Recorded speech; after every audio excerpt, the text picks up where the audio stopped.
Okay, without further ado, let me introduce our first speaker, who is known to some of you, Estela Zatania, who has been active on the flamenco scene as a performer and chronicler for a long time and probably knows flamenco as well as anyone. And nowadays, I read her stuff on deflamenco.com and Expo Flamenco. She's a marvelous journalist and chronicler of all things flamenco. And so here is Estela to talk about From Frankenstein to Blade Runner, the slippery slope of gypsiness in flamenco.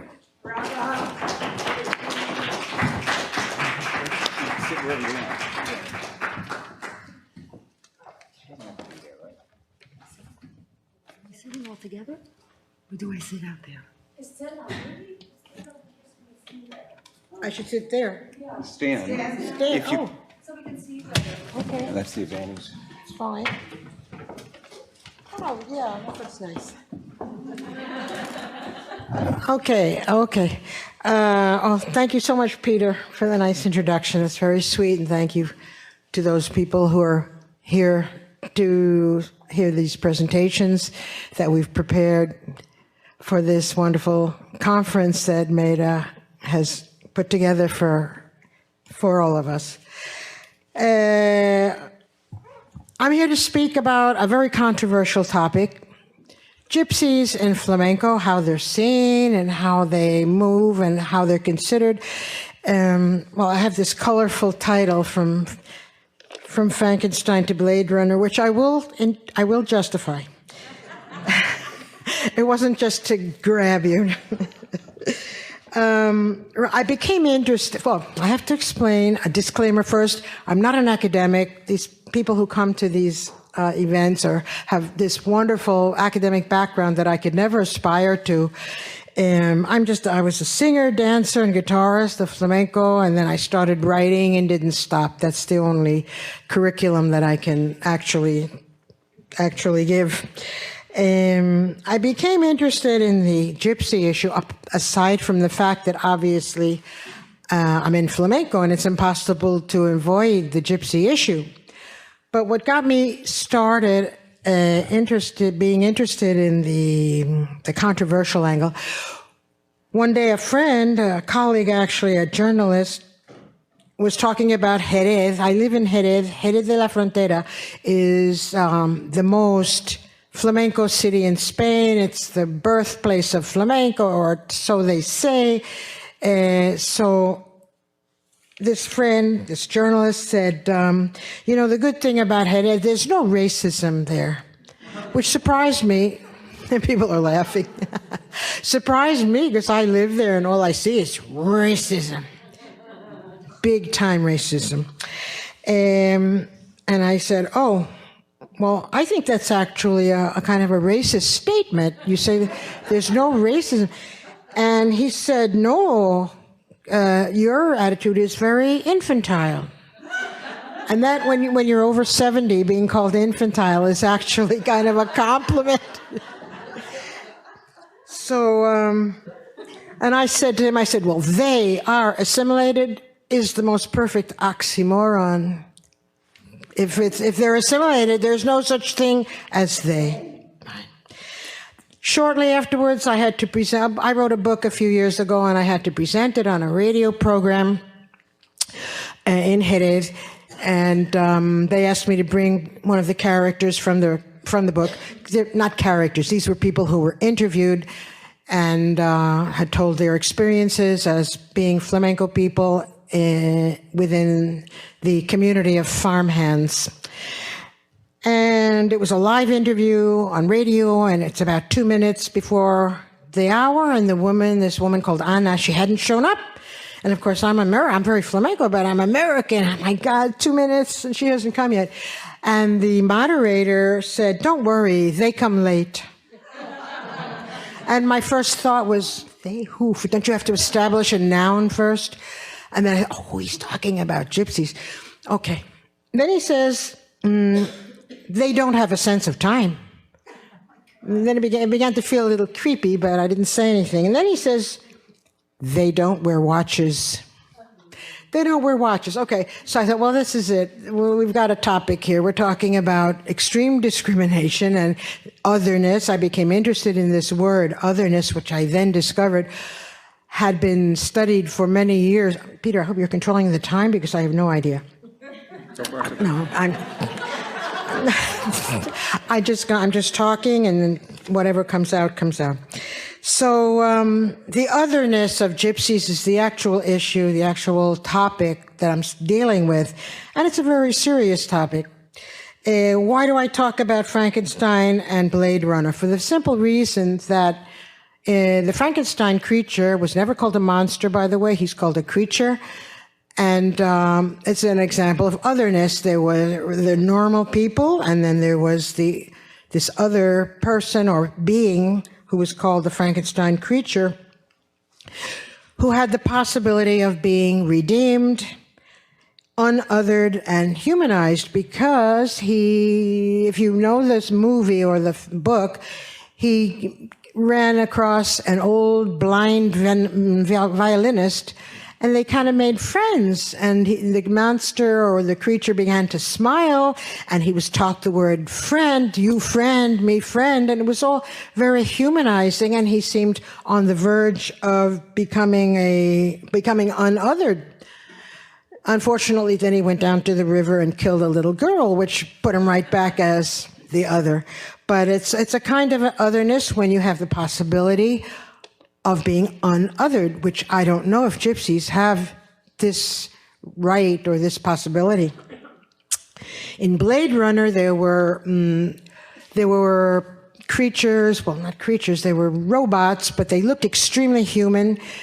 There's a book and there's a film. I don't know if anyone is familiar with this work. It was quite an important film in its time. And they looked completely human. They didn't act thoroughly human, but it was difficult to tell who were these. They called them replicants. Who were the replicants and who were the real people? So that's an example of being incurably different, because they were to be shot on sight. Had been a rebellion or some sort of thing. They were to be killed on sight. They were fully othered. There was no chance of redemption. And this is another way of viewing the gypsy. So the question is, which is closer to the true gypsy profile regards flamenco? So if you're in the gypsy replicant model means you're okay for making music, but not for fraternalization. They might be dangerous. They're to be dealt with if it has to be. They have a lot to offer, but keep your distance. They're not to be trusted. This is very close to the way gypsies, a lot of people are shaking their heads. This is the way gypsies are viewed within the flamenco community. Great for making a musician, but don't take them home with you. They're not keepers. So this distinction between us and the others in all circumstances that use that distinction perpetuates an artificial superiority. We are wonderful, we are whatever, we are the great.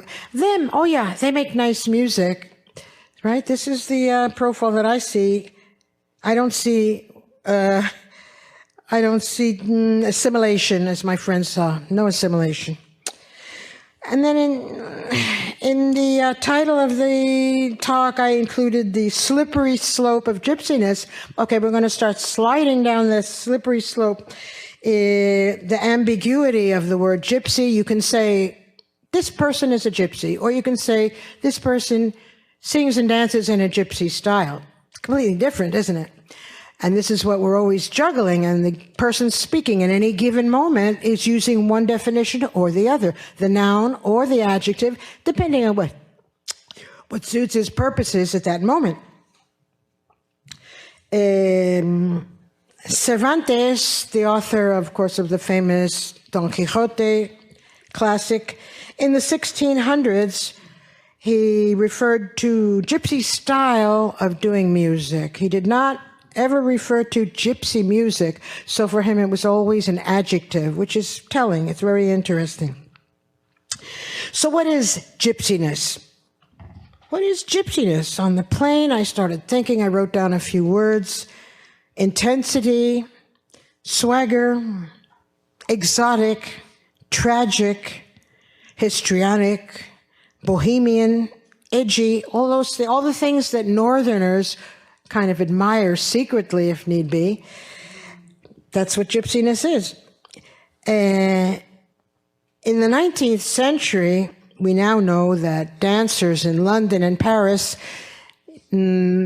took descriptions of what travelers throughout Spain, what they call the travelers, historic travelers, who sent back descriptions of lascivious dancing and these women who just danced in a way that was very provocative. They sent back these reports. When you look at the drawings of the era, it doesn't correspond very much. You see these dainty ladies, but the stories came back in this way, and the best dancers in Paris and in London concocted a Spanish style of dancing based on these reports.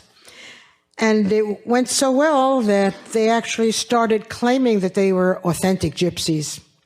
Thus began flamenco dance in many ways. I mean, there were other influences, but that's what put the gypsiness into flamenco. Which brings us to the issue of in the blood. We always hear, oh, so-and-so is a great singer or a great dancer because, of course, his mother's gypsy, his father's gypsy, it's in the blood. You know, as if there were little red things running through your vein. I mean, people take it very literally. How do I know they take it literally? Because I've taken it upon myself to say to people, what happens if a kid is born in Jerez, for example, this heart of gypsy land, to a gypsy family, and then is taken to Wisconsin when at the age of 3 weeks or 4 weeks? And the answer, the people don't have to think about it. They go, oh, well, of course, yeah, they'll be flamenco. And I say, really? And they say, well, you'd have to probably give them a recording or something to get the basics. But yes, they would be able to do it very well before anyone else. It's amazing, but this is what people say and think, the majority of people. In the USA, in slavery times, one single great-grandparent constituted being black. At least that's what I've read. One great-grandparent, I think that would be like 1/16 or something. In flamenco, not even 1/2 is good enough. You have to be gypsy por los cuatro costados, all four sides, the whole thing. But then, what do we do with certain artists who are extremely gypsy in their product is totally gypsy-ish, and they've become famous, and it doesn't seem like imitation, it seems totally real, such as El Capullo de Jerez, such as La Sayago, La Periñaca, Lola Flores. Lola Flores. Who could be more gypsy? Well, none of these people are gypsy. So what do we do? How do we deal with that? They say they must be gypsy, but they don't know it. The mother had some sort of relation, nobody ever knew, always. Yeah, we're all laughing because it's crazy, but this is what people say. And if I still have time, yeah. We have these television ads sponsored by the Gypsy Association of Spain or whatever, to protest the word trapichero in the dictionary, the official dictionary of the Real Academia de la Lengua, where the third definition of gitano, gypsy, is trapichero. What is a trapichero? Kind of a con man, con artist, wily businessman, always insinuating something not quite on the up and up. And of course, it's not a favorable way of looking at gypsies, but it is what people think. So what do these ads do? They take small children, like 5 years old or so, 6 years old, and they put this enormous dictionary in their laps, and they put them in front of the camera, and they say, look up the word gypsy, and they go, boom, boom, boom. And read that third definition, or however they indicate it, and it says, trapichero, and the voice says, what is it? Are you a trapichero? What is a trapichero? Then they say, I'm not a trapichero. They all say very like, it just breaks your heart. But it's very manipulative. It's totally manipulative because, for one thing, obviously you cannot change reality by changing a word in a dictionary. If that were so easy, well, we just take out the word cancer, we take out the word war, things like that that we don't like. But it was a long-running TV ad that obviously cost a lot of money to put on national television.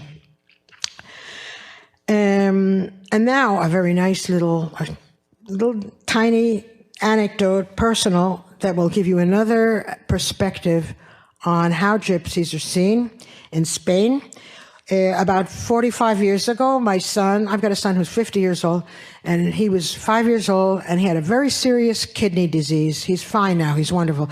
But back then, we thought we were going to lose him, and we were told he had a 40% chance of surviving.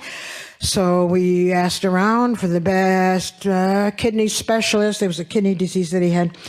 And we were sent to a doctor in Seville, Dr. Carvalho, who did this treatment for about a year and a half, and he saved my son's life. And when it was all over and we were saying goodbye and thank you and all this, he says, so why did you come to Spain anyway? I said, well, we do flamenco. And he goes, oh, flamenco. He says, you know, I'm a gypsy and I'm supposed to love flamenco.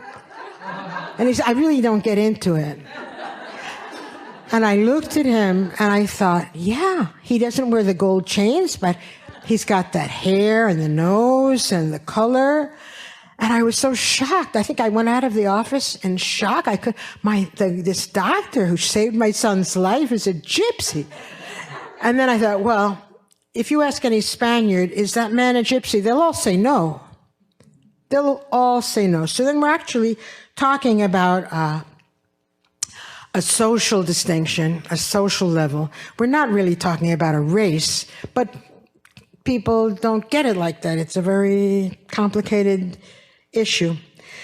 And before finishing, I want to cite in the conference description, who I don't know who wrote it, one of the goals was to disrupt outmoded discourses of authenticity. I protest because there is such a thing as authentic flamenco. There definitely is.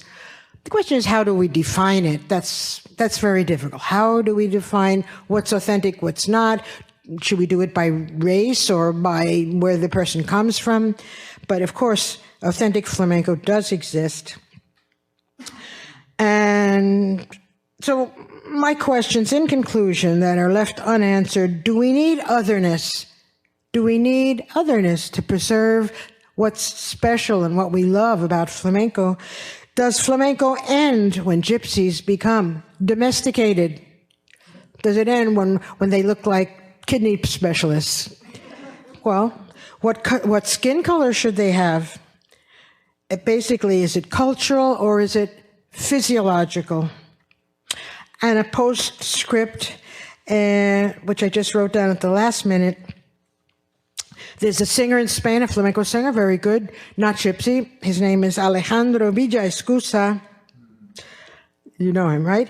Quite a good singer, quite a brilliant guy, and a great sense of humor. So he started an organization of non-gypsies to demand the rights of the non-gypsies in flamenco, which is pretty funny. It's funny, and yet it makes you think. It really does. It highlights the folly of racism, not only in flamenco, but in just about everything, right? I don't know if I went under, over, or... That's pretty much what I wanted to say. You were just right, I'd say. Oh, great, Thank great, you. great.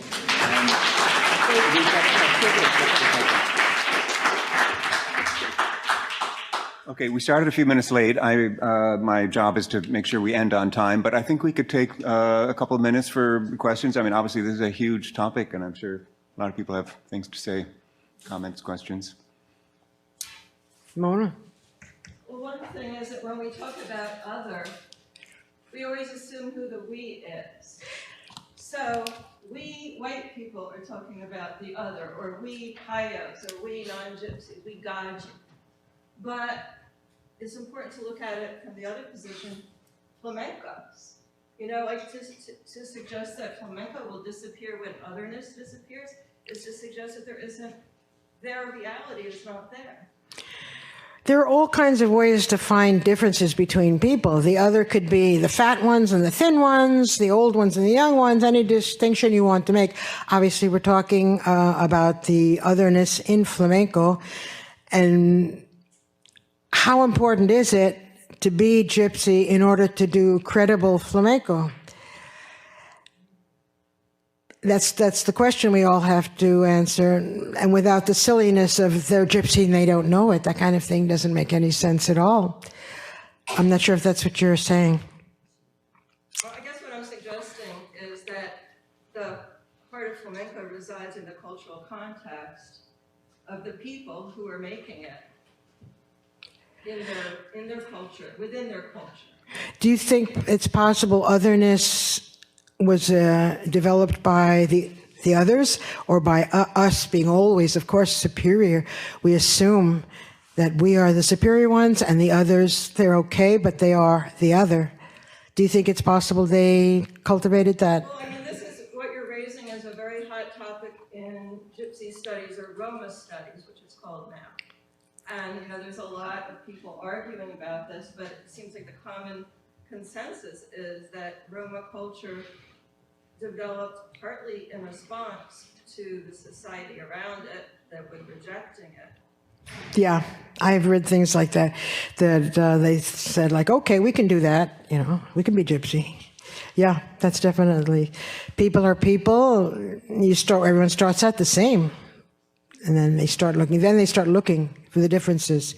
And in this case, the differences of gypsies involve dominating a very lucrative market. As we all know, in the last 2 or 3 decades, flamenco has become an extremely sellable item.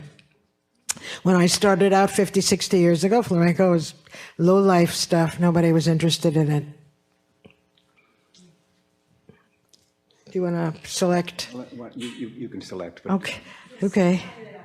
I appreciate very much everything you have to say, and as a Spaniard, I love to see the perspective of someone who comes from another culture and lives in Spain, and has been very illuminating to me. So thank you. I wanted to meet you for many years, and I've heard things about you from all the communities in Spain, gypsy and non-gypsy. Great.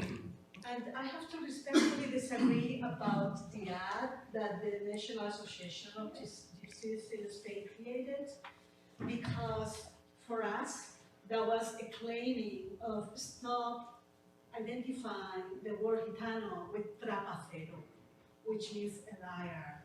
And if that's in the dictionary of the Royal Academy of the Language, right, and it's an official definition, that's something that we can no longer tolerate. So I just respectfully disagree that was a manipulative ad, because it was about time, after 500 years of having this double halo relationship with the other, right, with the one who is dares to be different. And I think it was very timely and very precious to have the young generation say, I'm not a trapacero. And hopefully the Royal Academy, the Real Academia will change the definition. And to me that was a reclaiming, and it was something very needed. So I look forward to the day when that definition is no longer as an official definition that defines Gitano. Yeah, well, the definition tries to reflect the reality of how the word is used. It's not their fault if it's used that way. I'm sure there are a lot of words in the dictionary that you could protest. Why do we say that? Well, we say it. It's the definition. You know, how many mothers in Spain have said to their children, wash your hands, you look like a gypsy. So that's not nice, but that's what people... Why did you object to the ad? Because I thought it was manipulative for this reason, to imply that it was the fault of the dictionary people, that it included a definition that was offensive. I don't understand that. It's their obligation to reflect the true definition of how the word is used. What they should say, no, we won't put that because it's not nice. That's crazy. I think there are two sides to that, what she said and what you said. Of course, you're right. I mean, if that's what it means, it's what it means. But having a child sit there and say that's not me is a good thing. Even though your argument is correct, you can't change the dictionary for that reason. In the same way that we object in the dictionary, Jude, same thing. Exactly the same. Exactly. More than two sides, I would think. Yes. Yeah. Such a complicated question. Let's have one more comment. Yeah. Thank you. I was intrigued near the end when you brought up the idea about authentic flamenco. And rather than asking you what your definition of authentic flamenco would be, I wonder what your reaction might be to some of what Juan Carlos Lerida's work. Juan Carlos Lerida. Juan Carlos Lerida and what he's doing now about like the essence of flamenco and what is authentically flamenco, perhaps, of some definitions of just the hands and percussive footwork and coming from the soul, and how that might interact with your definition of what authentic flamenco is.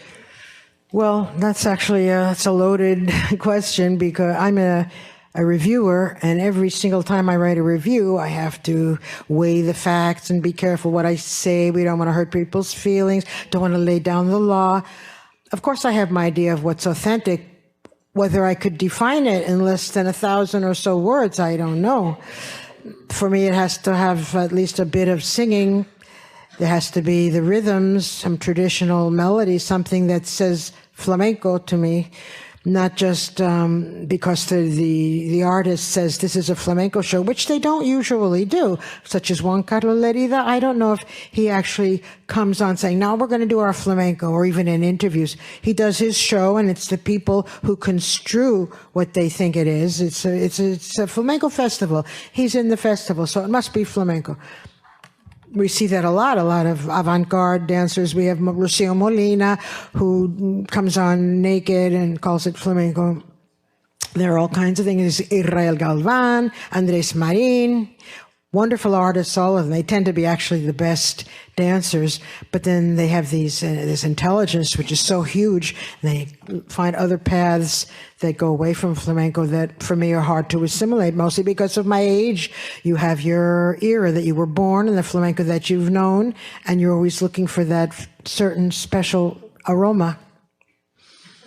See, I didn't even commit. Can I say one very quick thing? I just want to say it also works the other way. I actually got thrown out of the Facebook group for saying that Paco de Lucia was not Gitano. Well, he's not. That's my point. I Well- got thrown out because I said he was not Gitano. Yeah, that's They crazy. needed him to be Gitano. I'm just talking about the other possibilities. It stirs passions. Gypsy, non-gypsy is very controversial.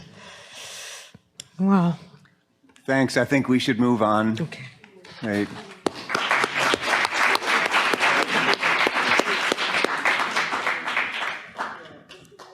Yeah, that was wonderful. And Estela brought up so many, of course, controversial and complicated topics, and I'm sure we could